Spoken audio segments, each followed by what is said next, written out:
Ejercicio 2.34. El ejercicio 2.34 nos dice, si la magnitud de la fuerza resultante que actúa sobre la armella es de 600 newtons y su dirección medida en el sentido de las manecillas del reloj desde el eje X positivo es igual a 30 grados, determine la magnitud de F1 y el ángulo φ. Pues bien, en resumen, este ejercicio nos está pidiendo que determinemos el valor de la fuerza F1 así como su ángulo φ, y nos dan como dato que la fuerza resultante tiene una dirección de 30 grados y que tiene una magnitud de 600 newtons. Para poder resolver este ejercicio debemos de encontrar dos ecuaciones con las cuales vamos a poder encontrar el valor de la fuerza F1 y la fuerza F2. Bien, para encontrar esas dos ecuaciones primero debemos de encontrar el valor de las componentes X y Y de la fuerza resultante. Muy bien, primero vamos a encontrar lo que es la componente X de la fuerza resultante. Para ello vamos a aplicar la función coseno para encontrar el valor de la componente X de la fuerza resultante. Aplicando la función coseno nos queda que coseno de 30 grados es igual a la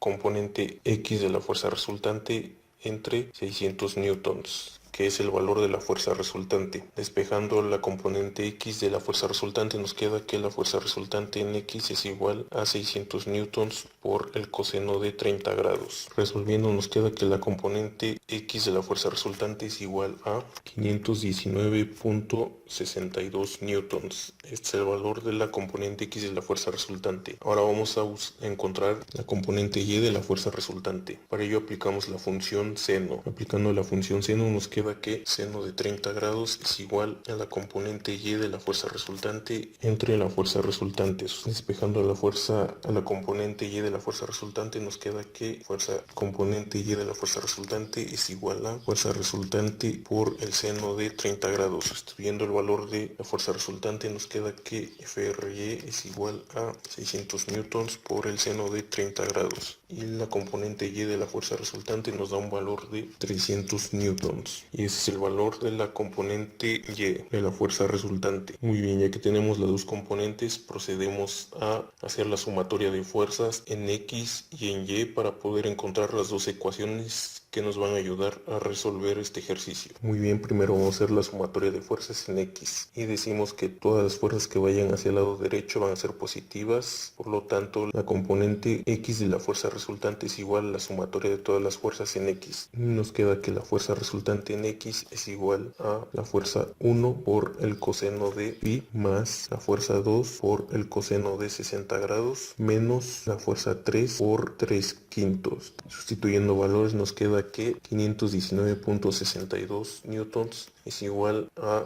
la fuerza 1 por el coseno de φ más 500 newtons por el coseno de 60 grados menos 450 newtons por 3 entre 5. Resolviendo nos queda que 519.62 newtons es igual a la fuerza 1 por el coseno de φ menos 20 newtons. Despejando nos queda que la fuerza 1 por el coseno de φ es igual a 519.62 newtons más 20 newtons. F1 por el coseno de φ es igual a 539.62 newtons. Y esta es la primera ecuación que nos va a servir para poder resolver este ejercicio. Ahora vamos a buscar la segunda ecuación que nos va a servir para resolver el ejercicio. Para ello hacemos la sumatoria de fuerzas en Y y decimos que todas las fuerzas que vayan hacia arriba son positivas. Y nos queda que la fuerza resultante en Y es igual a la sumatoria de todas las fuerzas en Y. Por lo tanto, la fuerza resultante en Y es igual a la fuerza 1 por el seno de φ menos la fuerza 2 por el seno de 60 grados menos la fuerza 3 por 4 entre 5. Aquí es menos la fuerza resultante Y, ya que la componente Y de la fuerza resultante va hacia abajo, por lo tanto es negativa. Sustituyendo valores nos queda que menos 300 newtons es igual a la fuerza 1 por el seno de φ menos 500 newtons por el seno de 60 grados menos 450 newtons por 4 entre 5. Resolviendo nos queda que menos 300 newtons es igual a la fuerza 1 por el seno de φ menos 793.01 newtons. Despejando nos queda que fuerza 1 por el seno de phi es igual a menos 300 newtons más 793.01 newtons. Fuerza 1 por el seno de phi es igual a 493.01 newtons. Y esta es la segunda ecuación que nos va a servir para resolver este ejercicio. Pues ya que tenemos las dos ecuaciones, como vemos es un sistema de dos ecuaciones con dos incógnitas, el cual lo podemos resolver muy fácilmente mediante álgebra, y vamos a utilizar el método de sustitución para resolver este sistema de ecuaciones. Tomamos la primera ecuación del sistema de ecuaciones y despejando F1 nos queda que F1 es igual a 539.62 newtons entre el coseno de phi.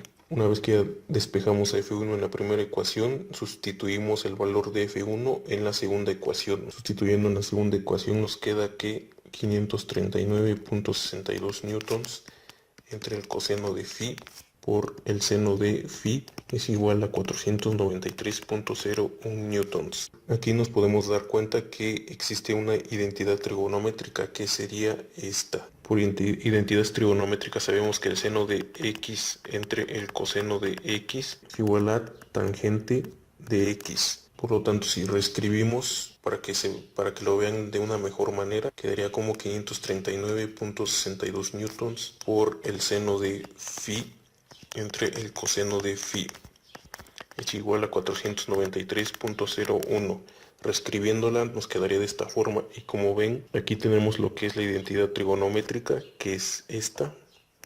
Por lo tanto, usando la identidad trigonométrica nos quedaría que 539.62 newtons por la tangente de phi es igual a 493.01. Despejando a phi nos queda que phi es igual a tangente inversa de 493.01 entre 539.62 newtons, y phi nos da un valor de 42.42 grados, y este es el valor de la dirección de la fuerza F1. Ahora, para encontrar el valor de la fuerza F1 únicamente sustituimos el valor de phi en cualquiera de estas dos ecuaciones que encontramos al principio. Vamos a sustituir en la primera ecuación y nos queda que F1 por el coseno de phi, que como ya sabemos tiene un valor de 42.42 grados, es igual a 539.62 newtons. Despejando F1 nos queda que F1 es igual a 539.62 newtons entre el coseno de 42.42 grados, y F1 nos da un valor de 730.97 newtons, y este es el valor de la fuerza F1. Pues bien, de esta forma es como determinamos el valor de la fuerza F1, así como la dirección de esa fuerza.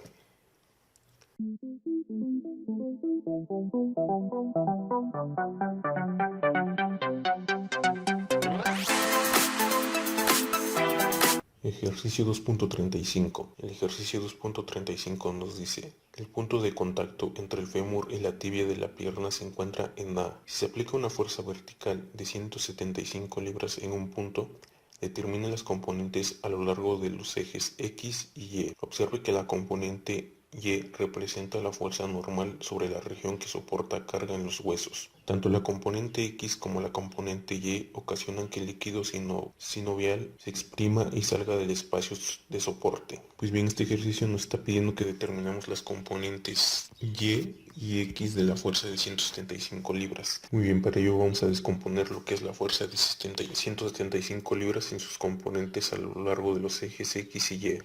A la fuerza de 175 libras la vamos a llamar fuerza resultante. Por lo tanto, la componente X de la fuerza resultante se encuentra de esa forma, y la componente Y de la fuerza resultante se encuentra de esta forma. Aquí, en lugar de estarnos dando ángulos de cada una de la componente en X, nos están dando lo que es el triángulo dependiente. Este triángulo dependiente lo vamos a trasladar al triángulo de las fuerzas y queda de esta forma. Aquí tiene un valor de 5, aquí tiene un valor de 12 y aquí un valor de 13.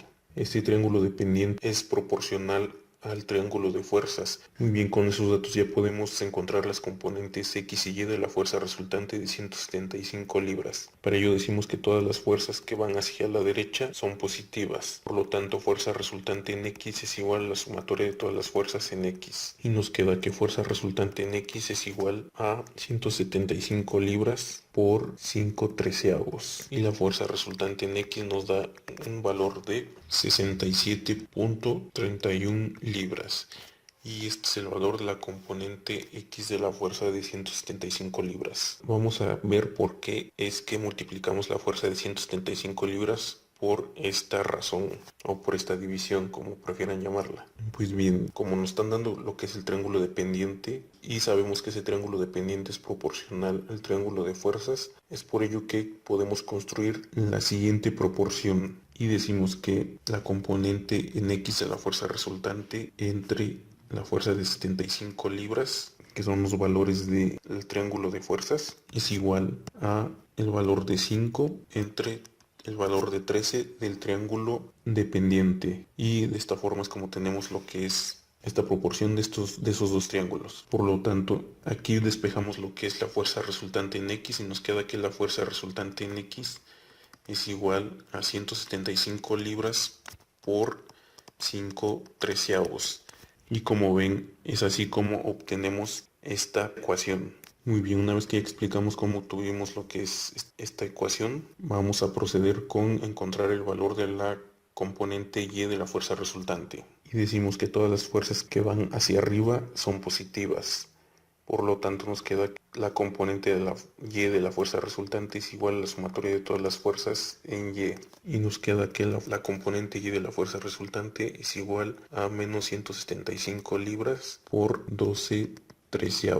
Y la componente Y de la fuerza resultante nos da un valor de menos 161.54 libras. Y este es el valor de la componente Y de la fuerza de 175 libras. Ahora, ¿cómo es que sacamos lo que es esta ecuación? Pues la sacamos de igual forma que la ecuación para la componente X de la fuerza resultante. También utilizamos lo que es el triángulo dependiente y el triángulo de fuerzas para poder crear las siguientes proporciones. Y decimos que la componente Y de la fuerza resultante entre la fuerza de 175 libras es proporcional a el valor de 12 entre el valor de 13 del triángulo dependiente. Y despejando la fuerza resultante en Y, nos queda que 175 libras por 12/13. Y así es como obtenemos esta ecuación. Aquí agregamos el signo menos, ya que estamos indicando que la componente Y de la fuerza resultante va hacia abajo, está dirigida hacia abajo. Pues bien, de esta forma es como obtenemos las componentes de la fuerza de 175 libras, que son la componente X y la componente Y.